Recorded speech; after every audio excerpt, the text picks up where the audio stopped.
Nossa irmã Amanda já está com oportunidade, vai estar louvando o louvor. E o segundo, já convido os irmãos depois para estar recolhendo dízimo e oferta, quando estaremos adorando a Deus. Aleluia.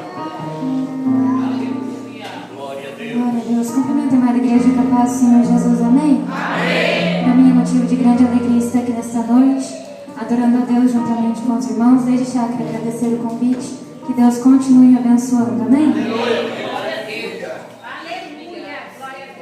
Oh, aleluia, Deus.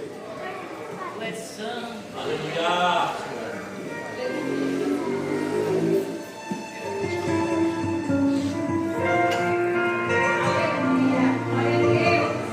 Oh, aleluia.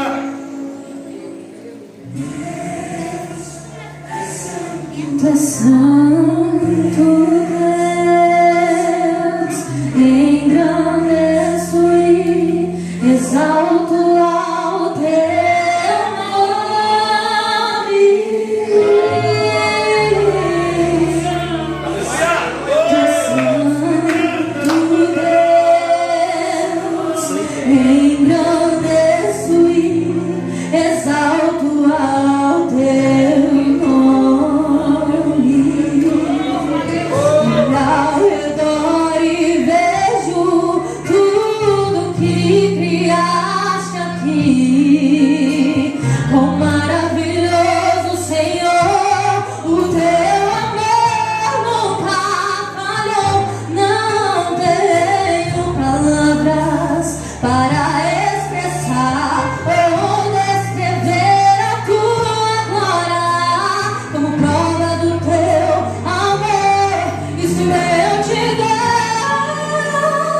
lembrando que todo dízimo, toda oferta, ela vai direcionada no missionário. A gente tem ajudado ela. Cada oferta entregue no altar é direcionada por uma pessoa que vai estar levando a palavra, vai estar levando o evangelho. Doe com o coração aberto para poder estar recebendo, em nome de Jesus. Aleluia, Deus. Queridos irmãos, com a paz do Senhor. Vamos orar. Senhor Deus e Pai, nós te agradecemos por mais este momento na tua presença, Senhor. Abençoa grandemente a vida de cada um que estará contribuindo, Pai, com seus dízimos e ofertas, Senhor, para a manutenção da tua obra e também a oferta missionária, Pai. Nós te agradecemos e te pedimos em nome de Jesus. Amém. Glória a Deus, aleluia.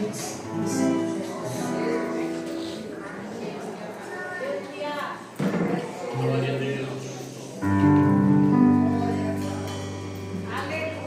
Aleluia, Deus. Oh, aleluia, Pai.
É lindo, não é?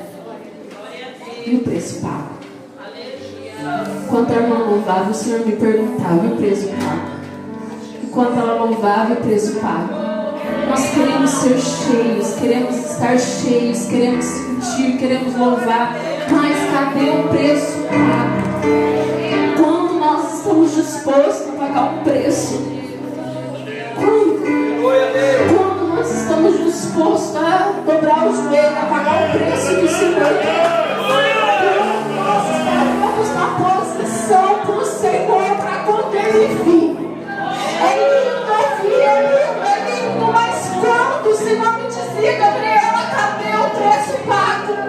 Porque ela tem pago um preço muito alto esses últimos dias. E o Senhor mostrava: eu tenho dons, talentos para dar igual a ela, mas cadê os preços pagos? Ah, irmã, Jesus já pagou o preço por mim, pagou pelo teu pecado, pela tua iniquidade, pela tua transgressão quanto a minha. Mas pro dom que você tem pedido a Deus, o preço é teu, o chamado é teu. Você tem que dobrar os teus joelhos, porque é lindo sentir, mas tem um preço a ser pago. Agora estaremos ouvindo a palavra em nome de Jesus. Possamos dar o nosso ouvido e nosso coração ao Senhor. Santos irmãos, com a paz do Senhor. Presbítero Gabriel, vem até aqui, meu querido. As crianças estarão indo ser ministradas ali no culto infantil. Enquanto isso, nós, servos do Senhor, irmãos, eu estava no começo do culto. Muitos dos nossos irmãos estão em viagem. Os irmãos sabem que de domingo, geralmente, nós temos dificuldade de encontrar lugar aqui.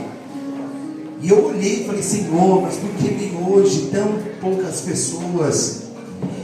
E na hora eu ouvi a voz do Espírito Santo me dizendo: eu estou na casa. E é isso que importa, irmão. A presença do Senhor está nesse lugar. E eu tenho certeza que Deus irá usar o seu filho mais uma vez, enquanto as crianças também estarão ali sendo ministradas, e as irmãs também serão usadas pelo Senhor para ministrar a palavra. Levante a sua voz comigo em oração. Senhor, nosso Deus e Pai, nós clamamos a Ti, Pai. Nós clamamos pelo Teu operar, pelo Teu agir, porque o Senhor é um Deus, meu Pai, que não erra, que não muda e que não falha. Clamamos a Ti, fala conosco mais uma vez.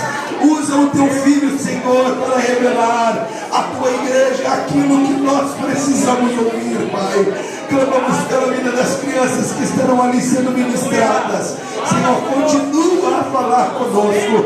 Nós Te pedimos, Senhor, e Te agradecemos no nome do Teu Filho Jesus. Amém e amém, Senhor.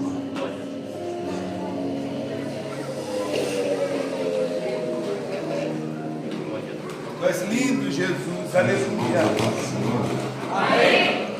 Gratidão a Deus por nós estarmos aqui juntos para louvar e bendizer o nome daquele que é digno, santo e tem todo o povo.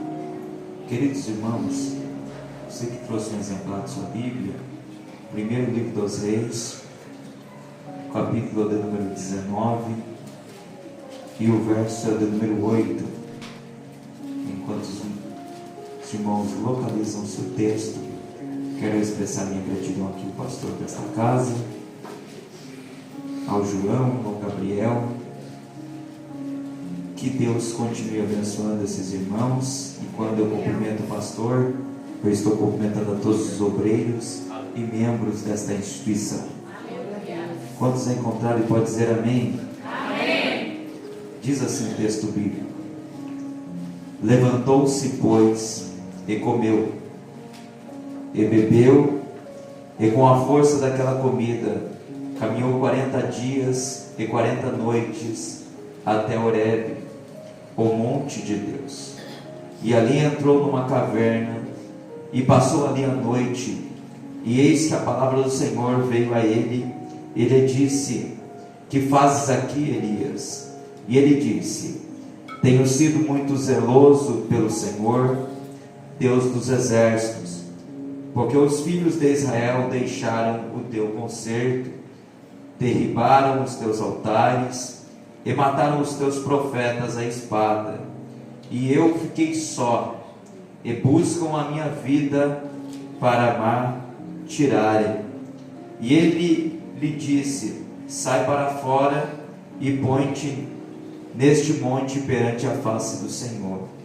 E eis que passava o Senhor, como também um grande e forte vento, que fendia os montes e quebrava as penhas diante da face do Senhor. Porém o Senhor não estava no vento. E depois do vento, um terremoto, também o Senhor não estava no terremoto. E depois do terremoto, um fogo, porém também o Senhor não estava no fogo. E depois do fogo, uma voz mansa e delicada. E sucedeu que, ouvindo a Elias, envolveu seu rosto na sua capa e saiu para fora, e pôs à entrada da caverna. E eis que veio a ele uma voz que dizia: que fazes aqui? E ele disse: eu tenho sido um extremo zeloso pelo Senhor, Deus dos exércitos, porque os filhos de Israel deixaram o teu concerto, derribaram os teus altares e mataram os teus profetas à espada. E eu fiquei só, e buscam a minha vida para tirarem. E o Senhor lhe disse: vai, volta pelo caminho para o deserto de Damasco, vem e unge a Azael, rei sobre a Síria. Também a Jeú, filho de Nimsi, ungirás, rei de Israel. E também Eliseu, filho de Safate, de Abel-meola, ungirás profeta em teus lugares. E há de ser que o que escapar da espada de Azael, matá-lo-á Jeú, e o que escapar da espada de Jeú, matá-lo-á Eliseu. Também eu fiz ficar em Israel 7.000, todos os joelhos que não dobraram-se a Baal, e toda a boca que o não beijou. Partiu, pois, Elias dali, e achou Eliseu, filho de Safate, que andava lavrando com 12 juntas de boi adiante dele, e ele estava com a 12ª. Elias passou por ele e lançou a sua capa sobre ele. Então deixou ele os bois e correu após Elias e disse: deixa-me beijar a meu pai e a minha mãe, e então te seguirei. E ele lhe disse: vai e volta, porque te tenho eu feito. Voltou, pois, de atrás dele, e tomou uma junta de bois, e os matou, e com aparelhos dos bois cozeu as carnes, e as deu ao povo, e comeram. Então se levantou e seguiu a Elias, e o servia. Pode tomar os seus assentos, meus irmãos. Em contrapartida da leitura um pouco extensiva, quero ser bem rápido as minhas palavras, que Deus me trouxe aqui para transmitir à igreja. É de certo, irmãos, que nós estamos em um culto muito importante que nós celebramos.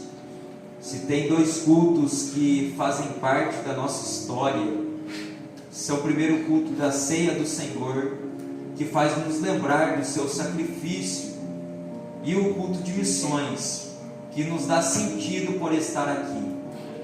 Nós certamente fomos encontrados um dia por um trabalho missionário, ou por um trabalho de evangelização, ou melhor, nós fomos criados neste ambiente aonde se fala ou se replica sempre que Jesus pode salvar a humanidade. E este texto que eu acabei de ler é um texto muito conhecido nosso, mas que nos reserva a história, coisas encantadoras. O seu passado não é um passado agradável a se ouvir, mas irá nos preparar para um novo tempo da igreja.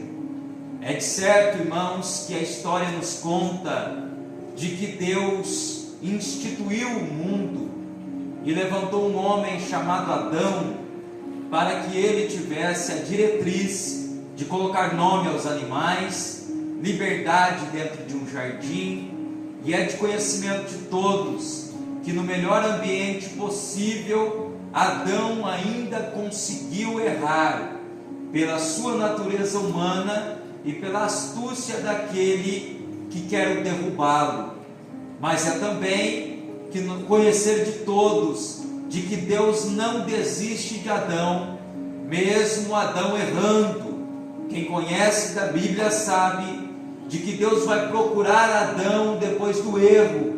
Adão sente-se nu, mas mesmo assim a voz que ecoa sobre o jardim é: Adão, aonde tu estás? A nudez de Adão revela o erro do homem, que os erros que nós cometemos nos afastamos de Deus, ou nos afasta de Deus. A voz que está no jardim é uma identidade de que Deus não desiste do homem, e a partir daí, Deus sempre está em movimento, na intuição de trazer o homem de volta para si. Uma vez o homem de Deus, Deus quer ele sempre, com exclusividade a ele. E é também, irmãos, que passado este período, muitas fases da humanidade têm passado, e coisas que sempre existiram foram erros dos homens. Os homens levantam, os homens caem, os homens tendem a desistir, e Deus sempre está ali, sem mudar nada, sem mudar o seu caráter, sem mudar a dimensão, sem mudar a sua bênção. É tão certo isso, que um dia Deus vai olhar para um homem chamado Abrão, e vai dizer para ele sair da sua tenda. E até aqui todo mundo sabe, de que Deus prometeu a ele uma grande nação. A mensagem de Deus, ou a promessa de Deus para este homem, é trazer coisas a ele grandiosas, tanto em extensão, em números, como também em evidência. É de saber de todos também, de que esta nação é formada pela descendência de Abraão, chamado ele o pai na fé. Esta nação começa a ganhar forma, estrutura e romper as barreiras necessárias. Também é de saber de todos, de que antes de Isaac nascer-se, também teve um filho chamado Ismael, esse que não era o da promessa, mas mesmo assim, pela fidelidade que Deus prometeu a Abraão, ele disse que a descendência de Ismael seria grande. As consequências dos erros, irmãos, eles são sempre ferrenhos, difíceis e alguns irreversíveis, mas é também certo dizer de que Deus não muda nada daquilo que Ele nos disse, nada, nenhuma vírgula Ele muda. Depois dessa nação se formar, é de conhecer de todos de que esta nação chamada Israel é uma nação que Deus a chamou para si, e todos que estão nascendo ali, eles também têm costume de, desde muito menino, de conhecer os rituais espirituais nossos, de sacrifício, de aprendizado da lei, e a partir disso, irmãos, os homens são levantados como governo desta terra. Um certo dia, o povo ou a população vai clamar por um rei, e como a voz do povo nunca é a voz de Deus, Deus concedeu a Saul como rei. Até aqui está tudo certo, porque Deus aprovou o trono de Saul. O grande problema que todos já conhecem é que Deus está reprovando da metade para frente as atitudes de Saul. A reprovação não está em Saul, está nas atitudes que ele acomete.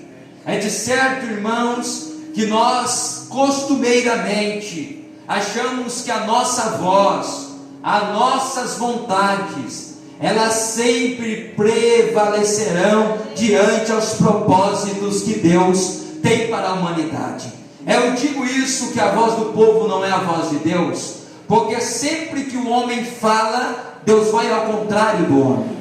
Porque sempre que o homem sonha, Deus pode dar até melhor do que ele sonha, mas nunca dá aquilo que ele pede. É por isso que Samuel é um homem de Deus, chamado por Deus, ensinou e foi ensinado diante tudo que Deus tinha para esta nação. Mas ele vai procurar o novo rei, porque Deus o mandou. Com medo de morrer a Saul, todos conhecem a história, de que ele vai com um chifre de óleo, chega até Jessé e continua a voz do povo não sendo a voz de Deus. Todos que ele acreditam ser o novo governo de Israel, não é nenhum deles. Deus escolheu alguém que estava trabalhando no campo, anônimo, mas que estava trabalhando.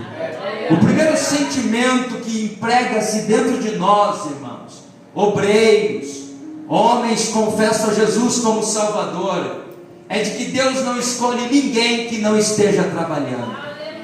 O grande problema de nossa geração, e sem dúvida é a melhor geração de todas, nós temos acesso a coisas que as nossas gerações passadas não tinham, tantos mecanismos e formas para que nós possamos fazer aquilo que Deus nos chamou para fazer, e a negligência de não fazer, ela culmina e vai abraçando-se a nossa sociedade, até nós olharmos e dizermos de que Deus não pode salvar a humanidade. É por isso que Deus escolheu alguém que estava trabalhando, porque nós olhamos para a nossa vida cotidiana e dizemos que o nosso trabalho impede a gente de servir ao Senhor melhor, que a gente não tem tempo para orar, que a gente não tem tempo para ler a Bíblia, que a gente não tem tempo para fazer um curso básico de teologia, que a gente não tem o mínimo de tempo para fazer alguma coisa em prol da obra de Deus. E a gente fala tanto isso, que essa mentira vira verdade dentro de nosso cérebro, e a gente, ao invés de replicar o que Deus nos chamou para replicar, nós replicamos: meu dia é muito cheio, meu dia é muito cansativo, está muito difícil ir à igreja. Mas Deus está quebrando barreiras aqui nesta noite, irmãos. Deus está trazendo algo diferente para você. Neste culto de conscientização missionária, Deus está encontrando tempo na tua vida para te dizer uma coisa: eu estou te preparando para uma obra maior do que aquela que você imagina. Porque tempo não se faz, se cria. E a gente sempre tem um tempo para fazer algo mais. Depois disso que Davi está trabalhando, todo mundo conhece a história, e eu só estou contando história até aqui, irmãos. Davi é escolhido rei de Israel. Só que Davi, escolhido rei de Israel, ele não assume o trono, ele continua trabalhando. Isso tem que encantar a gente, porque o trabalho dignifica mais o homem do que a posição que ele ocupa. O exercício do trabalho vai levar nós mais longe do que nós imaginamos, do que qualquer cargo eclesiástico que nós tivermos. Porque um cargo sem trabalho é escândalo, mas um trabalho sem cargo é louvor a Deus. E o que deve fazer parte da nossa vida é o que Davi está fazendo, trabalhando. E eu continuo dizendo de história. Davi sai do campo, continua trabalhando e vai levar comida aos seus irmãos. Todo mundo conhece a história de que Davi levanta a comida, entrega ao chefe da guarda, seu irmão tenta o expulsá-lo, mas ele descobriu que tem alguém afrontando o povo de Deus. Ele quer saber a recompensa que se tem, e a recompensa que se tem, ele diz: quem matar o gigante Golias, agora ainda vai casar com a filha do rei, vai ser livre de impostos. O negócio está ficando bom, irmãos. E depois de livre de impostos, ainda vai ganhar todo o prestígio da nação. A história todo mundo sabe, de que Davi derruba o gigante. E agora, passado um período, agora a Bíblia ainda diz que Mical amava a Davi. E a gente sabe que é tão difícil pagar imposto em um tempo como esse, irmãos. E ainda Davi é livre de impostos, conseguiu a filha do rei, e ainda a Bíblia diz que ela ama. O negócio começou a ficar bom para Davi. Para quem só trabalhava, agora está recebendo recompensa. Porque o segredo da vida com Deus, irmão, é primeiro trabalhar e depois receber. Porque tem gente esperando receber para depois trabalhar. Mas Deus está levantando você para o trabalho primeiro para depois receber. Essa ordem não muda, irmãos. E a história todo mundo sabe que a perseguição de Saul para com Davi é muito ferrenha. Só que Davi é chamado o coração, segundo o coração de Deus. A Bíblia nos conta que Davi assume o reinado depois de um longo período de grandes perseguições, de quase seguir a morte. E Davi continua agradando-se aos olhos de Deus. Davi agrada tanto aos olhos de Deus, que o erro que Davi tem com Urias não vai manchar aquilo que Deus tem com Davi. Porque os erros não são desculpas para a gente parar no meio do caminho, irmãos. Os erros são reparos que a gente precisa fazer para continuar avançando. A Bíblia nos conta que pós Davi, Salomão assume o reinado de Israel. E a Bíblia conta que não havia nenhum homem mais sábio do que Salomão. Só que Salomão comete erros que Davi não cometia. E vai levantar um pequeno grupo para ir contra Salomão. E se tem um problema entre nós, irmãos, é o tal da divisão. Igreja não cresce com divisão. Empresa não cresce com divisão. Sociedade não cresce com divisão. E o reino de Israel agora tem um grupo de Jeroboão querendo governar, e Salomão olhando para Roboão sendo seu sucessor no trono. A Bíblia nos conta que vai haver a divisão dentro de Israel. E com essa divisão, a Bíblia conta que Jeroboão adorava outros deuses. E pior do que isso, irmãos, ele levantava altares a outros deuses. Baal começa a governar este reino do norte, que está sendo governado por Jeroboão. Roboão está governando o reino do sul. Só que estamos olhando para uma nação dividida, desconstruída e levantando altares a outros deuses. Ela tinha uma promessa, tinha uma chama acesa, só que os altares estão sendo substituídos. E aqui, irmãos, o tempo vai passando, e a Bíblia nos conta que depois de todas essas divisões, só existiram 7 reis que foram fiéis a Deus. Isso tudo de uma consequência de adorar a outros deuses. A nação que foi chamada para eleger o povo a Deus, agora está sendo derribada, destruída. A imoralidade entra dentro dela. Os altares que eram para ser de Deus já não é mais de Deus. E perceba, irmãos, que a adoração não acaba quando Jeroboão começa a governar, porque o inimigo não tem pressa de destruir uma nação inteira. Ele tem tempo, ele pensa, ele age e ele é organizado. E o que é que ele encontra, irmãos? Como é que ele opera? Ele opera na fragilidade do povo que Deus escolheu. Israel só foi governada por outros deuses porque estava desorganizada espiritualmente. Só que a Bíblia conta que esta mesma nação continua prosperando. Ela continua plantando e os frutos crescendo e produzindo. E tem uma diferença aqui, irmãos, entre as coisas darem certo e estarem certas. Porque enquanto nós estivermos focados naquilo que nós produzimos, nós não vamos enxergar o erro que a produção nos traz. Eles estão produzindo, mas espiritualmente estão caídos. Por fora são bonitos altares, são coisas sendo levantadas, são governos que aparentemente parecem bons suprir as nossas necessidades, mas quando nós olhamos para o parâmetro espiritual, estamos caídos, irmãos. E olhando para esta nação de Israel, ela está totalmente destruída espiritualmente.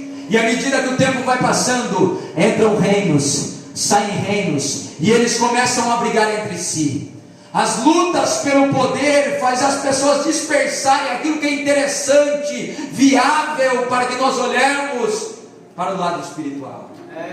A Bíblia nos conta agora que no momento mais crucial daqui, Tibni e Onri estão lutando por uma cadeira. E a Bíblia diz que o povo que está com Onri é maior do que o que está com Tibni. Depois de Tibni morrer, Onri está governando. Só que a Bíblia nos conta que não houve nenhum governo em Israel pior do que ele. É o que conta até aqui. Só que a Bíblia conta que ele morreu também. E agora o seu filho Acabe vai assumir o governo. E para destruir tudo, irmãos, agora ele vai fazer aliança com outras nações, permitindo-se perpetuar no poder. Ele vai em Sidom, que está prosperando, rompendo, e agora entrega-se a casamento a Jezabel. Com ela chega a sua adoração profana, os altares a Baal, a Azera, e começa a ser levantado dentro de Israel. Agora você percebeu que alianças erradas, irmãos, trazem prejuízos espirituais.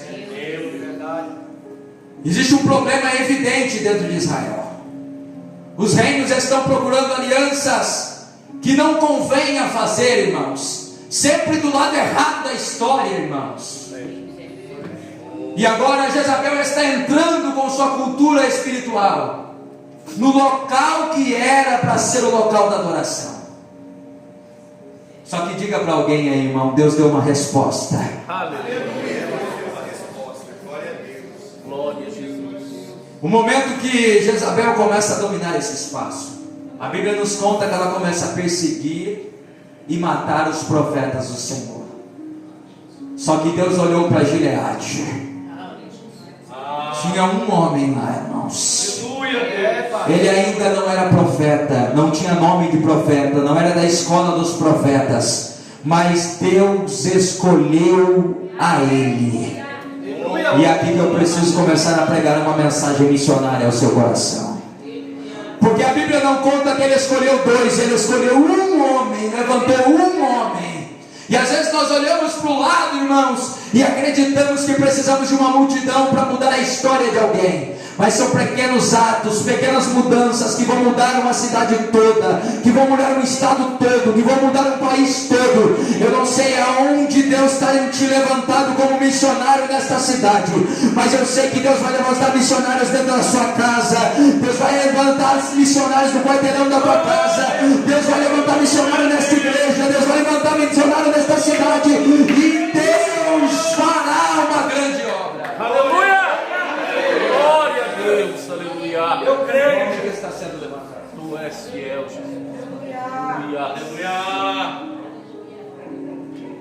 Não é o homem melhor da nação, mas é alguém que está inconformado com a situação. Eu não sei se você enxerga algo parecido. Altares caídos, alianças erradas, governos corruptos, e Deus olhando para esta nação e dizendo: cadê os homens que vão se levantar? Existe uma promessa nessa igreja, irmãos. Existe uma promessa em nosso meio.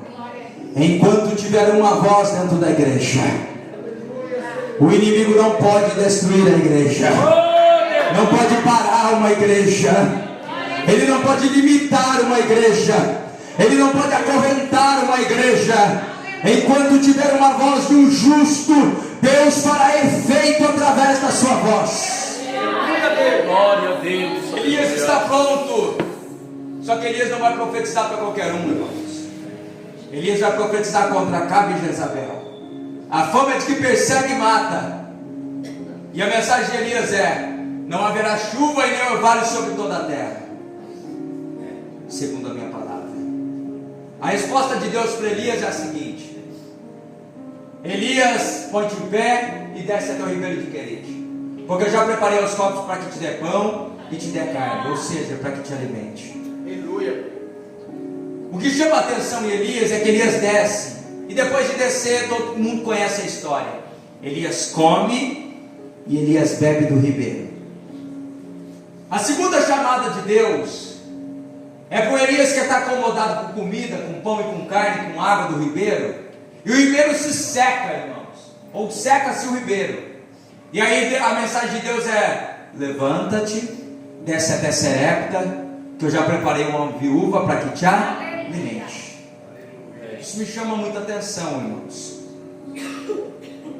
porque aqui Acabe e Jezabel está sustentando os profetas de Baal.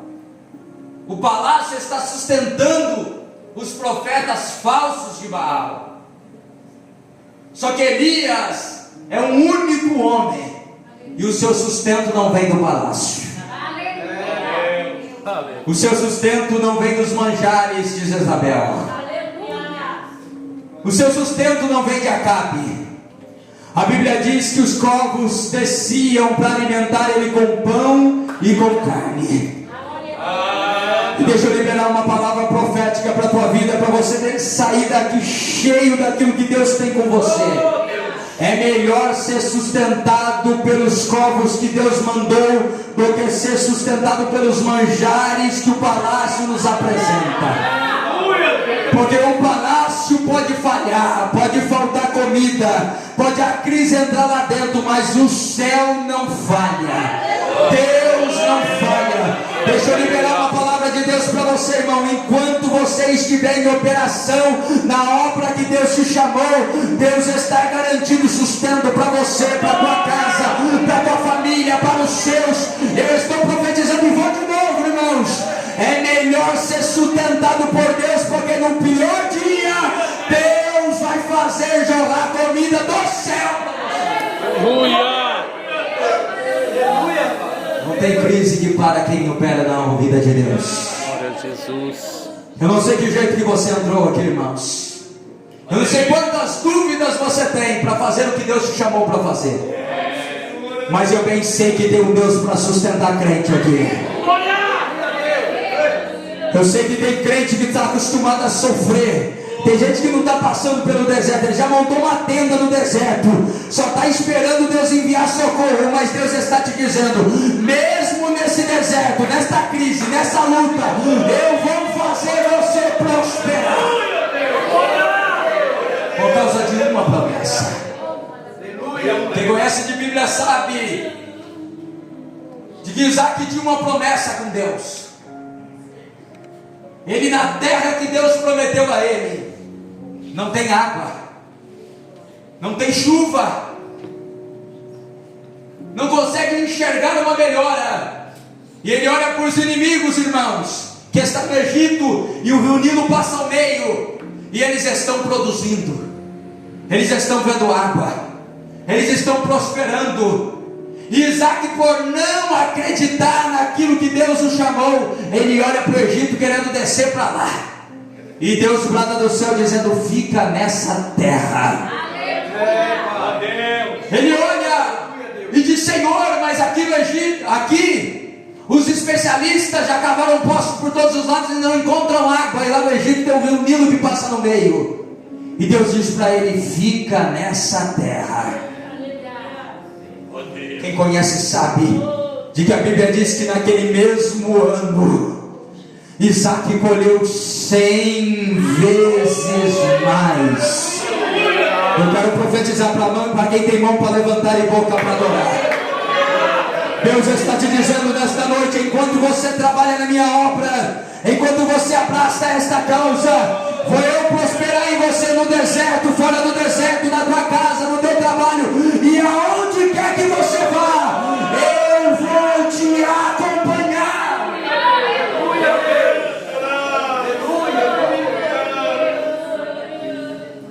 Glória a Jesus. Trabalhar para Deus não tem dívida, irmãos. Ele paga mais do que aquilo que nós merecemos. Trabalhar na terra, irmãos, nós temos um salário pré-estabelecido, uma projeção daquilo que nós vamos ganhar no mês. Mas trabalhar para Deus, nós nunca sabemos de jeito que vai vir. a hora que vai vir, a quantidade que vai vir, mas a gente sabe que é o melhor que poderia vir para nós.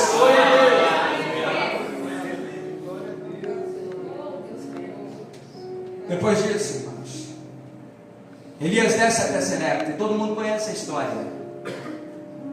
A promessa de Deus é o que? Alimentar Elias, não é? O Elias chega na porta da cidade pedindo comida, encontra uma mulher apanhando lenha, e até aqui todo mundo conhece essa história. Quem apanha lenha tem comida dentro de casa, irmãos. E agora ele diz: eu vou pedir o que certamente ela não tem. Eu vou pedir água para ela. A crise é hídrica, irmãos. Não tem chuva, não tem orvalho, as terras estão áridas, a produção de grãos está em baixa, o palácio reservou suas comidas, e Elias tem uma promessa: ser sustentado por Deus. Ele diz: pegue água para mim. O que mais vai me chamar a atenção, irmãos, é que a mulher vira as costas e vai buscar água para Elias. A crise é hídrica, irmãos. Ninguém tem água, a mulher não tem nome, a mulher não tem identidade, ninguém fala dessa mulher, é só uma viúva de Serepta, mas ela tem aquilo que ninguém tem. Aleluia. Nos dias de crise, nos dias de dificuldade, Deus te dará coisas que ninguém tem. Deixa eu liberar uma palavra para a tua vida. Você é importante para aquilo que Deus te chamou para fazer. Às vezes você não faz aquilo que você gostaria de fazer, mas aquilo que você faz ninguém consegue fazer. Olhe para dentro de você hoje, meu irmão, e enxergue tudo aquilo que Deus colocou dentro de ti, tudo aquilo de bom que Deus fez em você, porque ninguém é tão bom que não possa errar, e ninguém não é tão ruim que não possa fazer algo encantador na obra de Deus. Enxergue dentro de ti o que Deus está fazendo com você, porque a mulher tem uma coisa que ninguém tem. Agora ele diz: essa mulher já tem água, comida eu sei que ela tem, e ele pede comida. Todo mundo conhece a história, porque a mulher vai falar: se não tem um pouco de farinha na panela e um pouquinho de azeite na botija. O primeiro sentido, irmãos, é que os nossos olhos, eles enxergam aquilo que a gente imagina. E quantas pessoas nós não perdemos porque nós olhamos com uma visão humana, natural, irmãos. Esse não tem jeito, essa não dá jeito, as coisas não vão acontecer através dela. E trabalho missionário é enxergar aquilo que ninguém enxerga, irmãos. O camarada está no meio do deserto, sem comida, sem água, mas ele está dizendo: Deus vai salvar este recinto, Deus vai salvar este ambiente. É olhar para os filhos que estão nas drogas, irmãos, e olhar uma mudança nele, e alimentar ela dentro de nós. É olhar para aquele vizinho do bairro, irmãos, que ninguém olha ele com uma visão espiritual, mas enxergar uma grande mudança nele. É olhar para quem nós frequentamos, irmão, as suas casas, dentro do trabalho, e enxergar que ele pode haver alguma coisa nele que a gente ainda não viu. Ação missionária é enxergar aquilo que ninguém enxerga. É por isso que você não entende que tem gente que deixa tudo, deixa a tua família, deixa a tua casa e vai para um lugar comer gafanhotos, mas mesmo assim continua firme na obra. Pai. Nós estamos mantendo 2 missionários, irmãos. Um está na Amazônia e fazendo um trabalho encantador lá, irmãos. Ele manda enviar fotos para a gente. E um dia desses, ele mandou uma mulher índia para a gente colocar no slide lá. E ela estava comendo um macaco que já estava em decomposição, porque não tinha comida, não tinha acesso porque chovia muito para buscar comida, não tinha como pescar, irmãos. E ele deixou aquela pequena comida, ou aquela pequena porção para eles comerem, e ele ficou com fome, mas mesmo assim continuava fazendo a obra. E às vezes, irmãos, ou a maioria das vezes, nós temos um acesso livre, liberdade para fazer a obra, para pregar, e não a fazemos, e ainda negligenciamos quem faz, reclamamos de quem faz, criticamos quem faz, irmãos. Porque existem obras missionárias que a gente não enxerga, que a gente não vê, irmãos, mas tem gente sofrendo, mas lutando por uma alma. E Deus tem colocado pessoas na tua frente, é só você enxergar diferente. Só você enxergar diferente. Depois disso, a Bíblia conta que Elias está correndo, está com medo. Só que Elias vai regressar de novo a Acabe e Jezabel. E vai dizer que agora haverá chuva e orvalho. Depois da crise. E depois de havendo chuva e orvalho, Elias ainda no meio desse confronto, com medo de morrer, Elias vai para um confronto, que é o confronto contra os 450 profetas de Baal, ou quase 450. E os 400 profetas de Jezabel, que Acabe e Jezabel sustenta. Só que tem um que Deus está sustentando. Eu não sei qual é a tua capacidade, irmãos, mas eu sei que Deus vai sustentar você para uma grande obra. Os teus problemas não são maiores do que o seu irmão que está do seu lado. As suas crises não são maiores do que aqueles que estão ao seu lado. As suas lutas, irmãos particulares, tem alguém que está sofrendo mais do que você. Mas nós precisamos fazer missões com urgência. E depois disso, todo mundo conhece a história, eu já vou caminhar para o final. Elias está em um cenário de devastado dos altares. E os profetas de Baal, porque o de Azera já foram embora, estão rodando, pulando, gritando, mas o fogo não desce.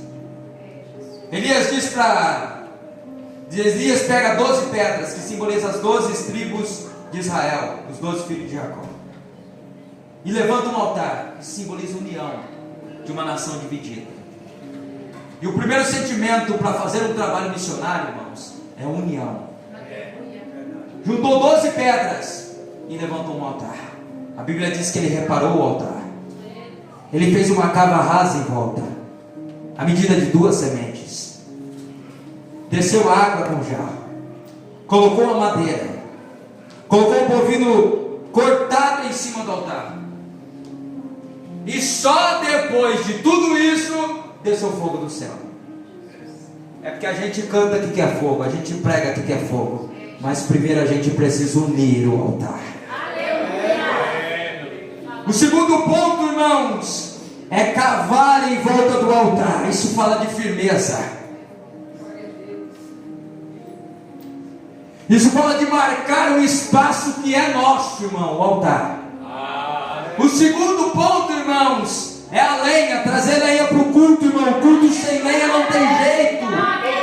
A gente quer fogo, mas não traz lenha, irmão. Repare que agora ele vai jogar água, que simboliza a vida, irmãos, que mata a sede. E depois de tudo isso, o novilho está morto, cortado e colocado sobre o altar. Porque antes de descer fogo, a gente prepara o culto. E culto sem união não existe. Trabalho missionário sem união não existe. Entenda uma coisa, irmãos. Melhor do que o fogo que desce na igreja é a intensidade do fogo que a gente sai da igreja. Porque entrar na igreja, pular, gritar, falar em língua estranha e sair da igreja como nada tivesse acontecido, não adianta nada, irmãos. É melhor o fogo não descer e o altar continuar unido. É melhor não descer o fogo, mas continuar a lenha preparada para o culto. É melhor não descer o fogo, mas ter água no culto. É melhor permanecer no culto com rego, com medida de 2 sementes, com delimitado no altar. Eu não arredo o pé do altar do que sair para o fogo. E depois de tudo isso, irmãos, eu vou encerrando por aqui. Desceu o fogo do altar. Entenda uma coisa: fogo é consequência daquilo que nós fazemos dentro do culto, ou na sequência que nós empregamos a adoração do culto. E depois disso, de todos esses feitos, a Bíblia diz que Jezabel quer perseguir e matar Elias. A Bíblia conta que Elias entrou dentro de uma caverna, e a vontade de Elias, a Bíblia conta que é de morrer. E tem dias, irmãos, que a gente faz tanto pela obra de Deus, ou imagina que se faz tanto, que a vontade é morrer mesmo, é desistir de tudo. Mas o Deus que fez uma promessa cutuca Elias, dá pão para ele, acorda ele, e diz que a caminhada dele ainda é muito longa. Só que o desânimo é tão grande, irmãos, que a gente recebe comida, a gente recebe palavra, Deus fala ao nosso pé do ouvido, que a gente ainda continua querendo desistir. E aí Deus cutuca de novo, e dá mais pão para ele, e diz para ele caminhar, porque a caminhada é muito longa. A Bíblia conta de que Elias questiona Deus, dizendo: Senhor, eu tenho sido fiel ao Senhor, eu tenho mantido o altar de pé, eu tenho fidelidade com o Senhor, enquanto todo mundo lá fora está profano, e as coisas para mim não estão dando certo, e eu estou sozinho nessa. E Deus vai levantar mais 3 homens para ajudar. Deus vai fazer um escudo com Elias. E depois disso ele diz que ainda está levantando 7.000 que não beijaram a estátua de Baal, que não se dobraram aos altares profanos, que não entregaram aos pontos a oração falsa, que ainda não venderam a mensagem por qualquer cachê que seja, porque ainda não abandonou a obra de Deus, que ainda canta por aquilo que Deus o chamou para fazer, que ainda prega por aquilo que Deus o chamou para fazer. Está machucado, está sofrendo, está doendo, mas nós ainda estamos aqui de mão levantada dizendo: Senhor, usa-me, faça de mim alguém. Aleluia, Deus. Não sei se você pode, com a permissão do pastor. Missões é uma obra urgente, irmãos.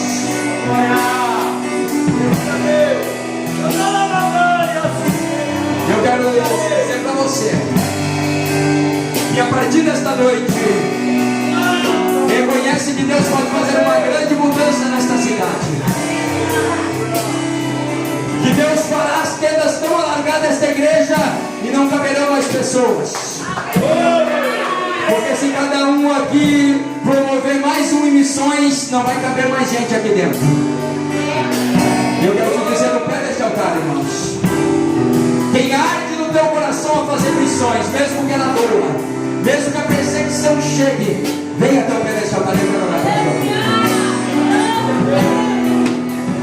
O meu coração pede transformação, o meu coração arde por missões. Eu reconheço que é uma obra urgente.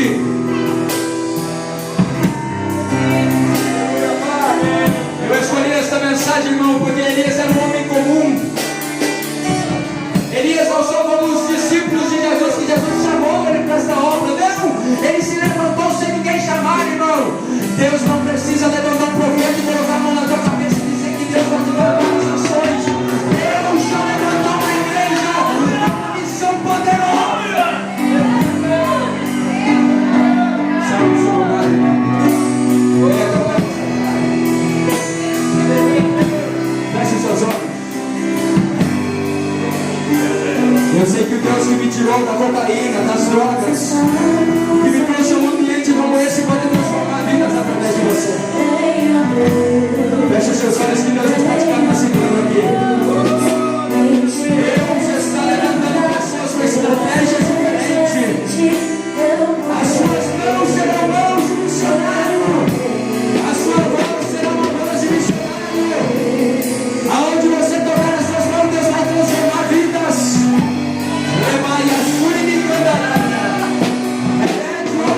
você estiver.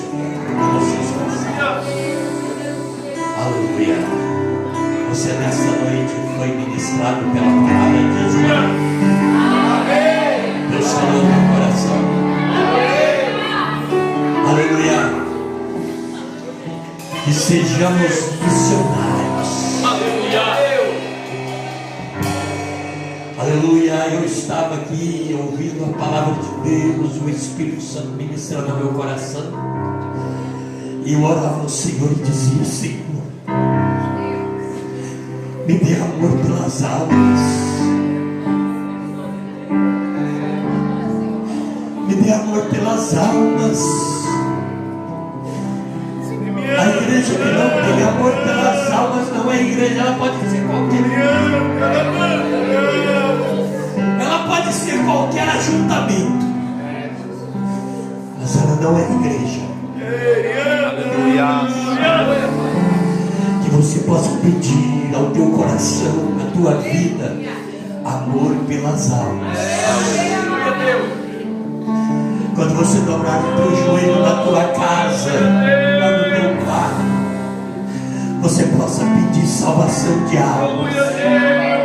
Que você possa pedir ao Senhor que Ele te use para ganhar almas para o Senhor. Aleluia. Que nós possamos sair daqui nessa noite, aleluia, com uma consciência missionária, de forma que durante esta semana nós possamos falar de Jesus pelo menos para uma pessoa.